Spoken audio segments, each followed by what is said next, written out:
क्या गौतम बुद्ध स्वयं मांस खाते थे या उन्होंने अपने शिष्यों को मांस खाने की अनुमति दी थी? नमस्कार दोस्तों, मैं हूं दिनेश गौतम और आप देख रहे हैं अंबेडकर बुद्ध विचारधारा।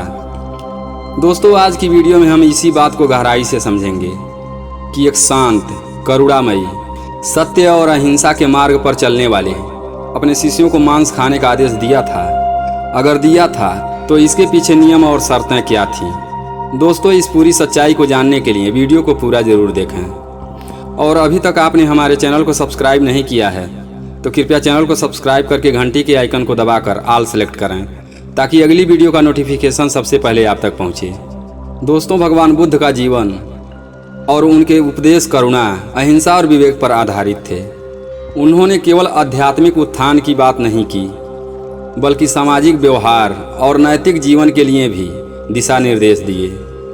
मांसाहार पर उनका दृष्टिकोण भी इसी करुणा और तर्कशीलता के आधार पर था। बुद्ध ने सीधे तौर पर मांसाहार पर पूर्ण रूप से प्रतिबंध नहीं लगाया, लेकिन इसके लिए कुछ स्पष्ट और सख्त शर्तें अवश्य रखी। पाली भाषा के प्राचीन बौद्ध ग्रंथ त्रिपिटक में भगवान बुद्ध द्वारा मांसाहार की अनुमति कुछ विशिष्ट परिस्थितियों में दी गई है। इसे त्रिकोटि शुद्ध मांस कहा गया है, अर्थात ऐसा मांस जो 3 शर्तों को पूरा करता हो। पहला, ना दृष्टम, उस जानवर को मारा जाता हुआ भिक्षु ने स्वयं न देखा हो। दूसरा, ना सुट्टम, उस जानवर को मारे जाने की बात भिक्षु ने सुनी न हो। तीसरा, ना परिसंकेतम, यह संदेह न हो कि वह मांस उसी भिक्षु के लिए मारा गया हो। इन 3 शर्तों के अनुसार ही किसी मांस को शुद्ध मांस माना जाता था। बुद्ध का दृष्टिकोण सिर्फ भौतिक भोजन के स्तर पर सीमित नहीं था। वे मांसाहार के पीछे के नैतिक पक्ष को महत्व देते थे। उनका मानना था, अगर कोई जानवर सिर्फ किसी भिक्षु या व्यक्ति के भोजन के लिए मारा गया है तो वह कर्म के लिहाज से हिंसा में भागीदारी बनता है। मांसाहार की लालच और स्वाद के पीछे की भावना ही सबसे पहले आत्मनिरीक्षण की मांग करती है। उन्होंने बार बार यह कहा कि करुणा ही सच्चा धर्म है। ऐसे में किसी भी प्राणी की जान लेना बौद्ध धर्म के मूल सिद्धांत के विपरीत माना गया। भिक्षुओं को अपना भोजन भिक्षा द्वारा प्राप्त होता था। वे स्वयं भोजन पकाते या चुनते नहीं थे, अतः जो भी शुद्ध और निर्दोष भोजन उन्हें भिक्षा में मिलता था वे उसी को स्वीकार करते थे, चाहे वह शाकाहारी हो या मांसाहारी। लेकिन अगर किसी ने किसी प्राणी की हत्या केवल भिक्षु को भोजन देने के लिए किया हो तो उस भोजन को बुद्ध ने स्वीकार करने योग्य नहीं माना। ऐसा भोजन लेना उस हत्या में सहभागी बनना है जो बौद्ध भिक्षु के लिए अनुचित था। बुद्ध के समय से लेकर आज तक बौद्ध समुदाय में मांसाहार पर विभिन्न दृष्टिकोण देखने को मिलता है।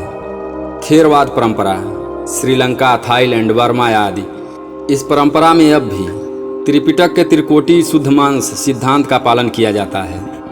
मांस का सेवन पूरी तरह वर्जित नहीं है। महायान परंपरा, चीन, जापान, कोरिया आदि, यहाँ बुद्ध की करुणा को आधार मानते हुए पूर्ण शाकाहार का पालन किया जाता है। महायान सूत्रों जैसे लंकावतार सूत्र में स्पष्ट कहा गया है कि मांस का सेवन बौद्ध अनुशासन के विरुद्ध है। वज्रयान परंपरा, तिब्बत, यहाँ भौगोलिक और सांस्कृतिक कारणों से मांसाहार की अनुमति दी जाती है, लेकिन करुणा का सिद्धांत केंद्र में रहता है। भगवान बुद्ध ने पशु बलि और यज्ञों में हिंसा का स्पष्ट विरोध किया। उनका यह कथन प्रसिद्ध है, ना बलिन पच्चे अग्निहोत्रम, ना हिंसाय ना बलि पूजा, अर्थात बलिदान के लिए किसी जीव की हत्या करके अग्नि में आहुति देना धर्म नहीं है। बुद्ध ने कहा कि कोई भी धर्म जो हिंसा से जुड़ा हो वह धर्म नहीं हो सकता। भगवान बुद्ध का मांसाहार पर दृष्टिकोण न तो पूर्ण रूप से मांसाहार विरोधी था, न ही उसका समर्थन करने वाला।